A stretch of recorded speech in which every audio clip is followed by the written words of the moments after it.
Hey everyone and welcome back. Today we're taking a look at the second episode of The Falcon and the Winter Soldier. I am of course joined by my star-spangled co-hosts Jordan Green and Jake Priest. Hello there. Hello.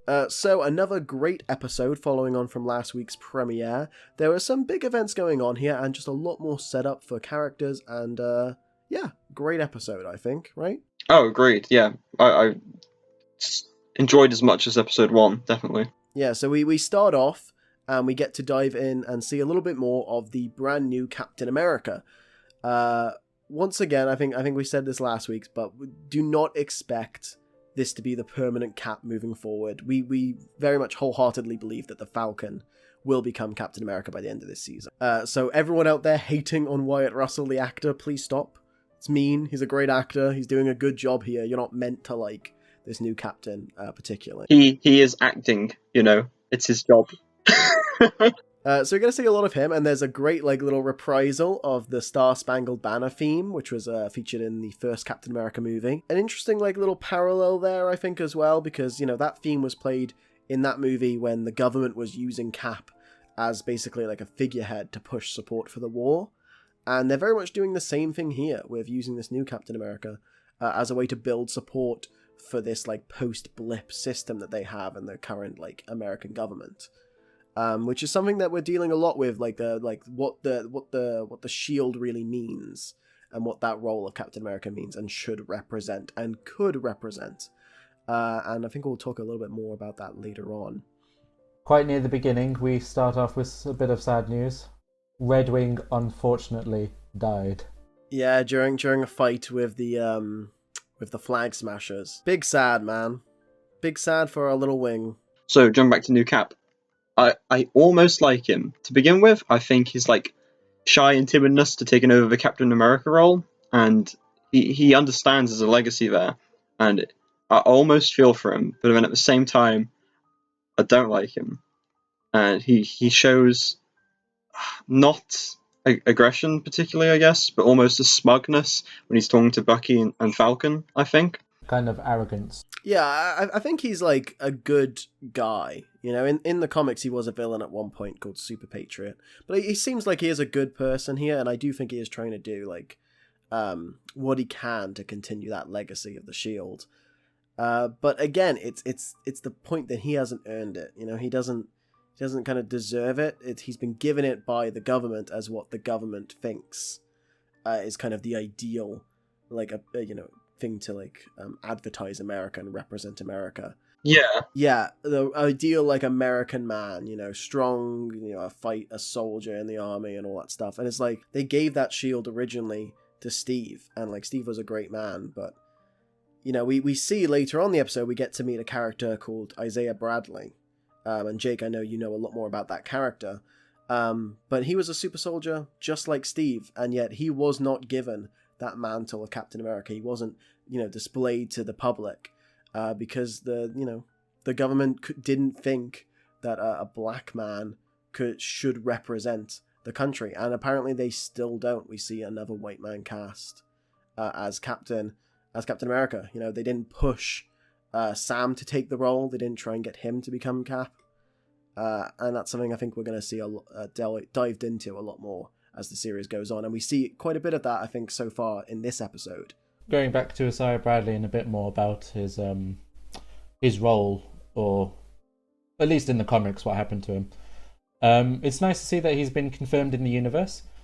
And Isiah Bradley, in the comics at least, went through quite a few experiments along with some other black men. They got experimented on by the government, pretty much.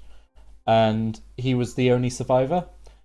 And he kind of assumed the role of Captain America, and as Craig said, kind of away from the public eye.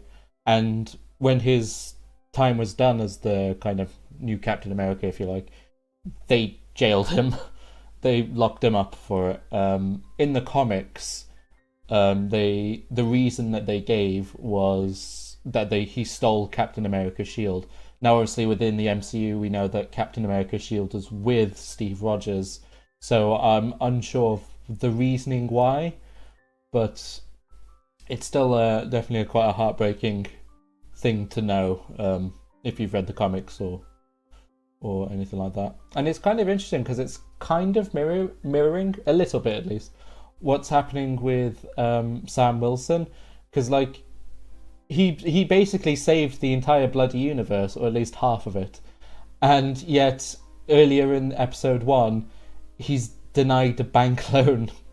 Yeah, there was a lot there in that scene last episode, where although it's not like explicitly stated, you know, there's I think a lot that we've seen done before in other dramas and stuff that obviously we've never had to experience, where realistically they were at least partially denied because of their race and their like their stature in society, you know, as like a small, you know, independent business owner and people living in that community.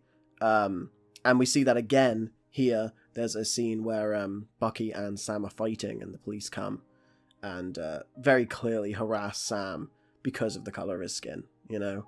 And like, who knows where that would have escalated if one of the officers didn't recognize Sam as the Falcon.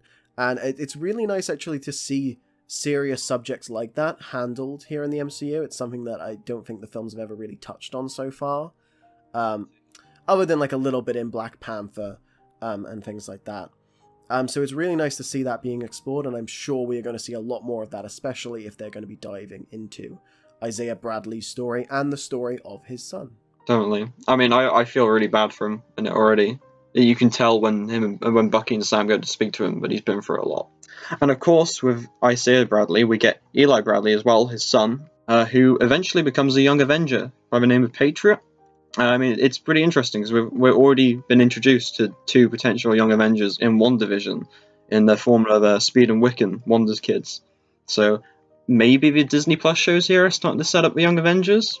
Yeah, and we're getting Kate Bishop as well in the Hawkeye series as well. So that'll be 4 members of the Young Avengers set up at that point. So we're getting Kamala Khan as well in Captain Marvel 2, if I remember correctly too, which I think she's a Young Avenger. And of course, the new Cap and his partner Battlestar also get involved in the fight, which is kind of cool too. New Cap engaged in battle is cool. You can tell Bucky and Sam totally don't want him to be there in the fight. Yeah, the Flag Smashers are an interesting case as well, because like they're kind of set up as the villain here, but their goal is to unite the world and kind of, you know, get the good things back from, you know, the time during the blip.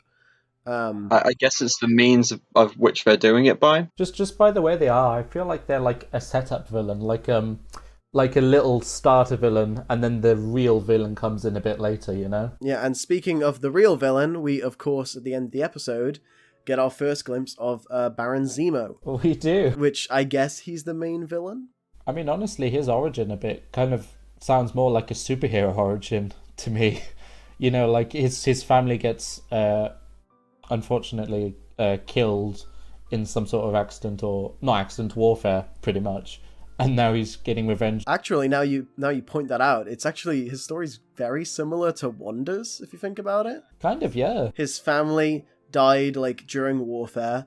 That was, I think, at least partially responsible of one of the characters. I mean, he's both partially responsible by Tony Stark, technically, as well. And then he goes out to seek revenge against them, just like Wanda does in Age of Ultron. Yeah, and speaking about Zemo and whether he's the real villain or what his role's going to be, there's also another villain that we have not seen yet called the Power Broker. Now, in the comics, the Power Broker is the person who gave Patriot his powers, and also has seemingly given the Flag Smashers their power. And I'm thinking he's probably going to be the main villain. But who is the Power Broker? We don't know. I'm pretty sure there has not been a casting announced for it. Could absolutely be Zemo, because we see one of the members like call Power Broker at the end, but we don't get to see who it is. Could be Zemo, could be someone we haven't seen yet. I guess we'll definitely find out in the next few episodes, I'd assume. But yeah, thank you guys for joining me. And thank you everyone at home for watching. And we will see you next week as we cover the 3rd episode of Falcon and the Winter Soldier.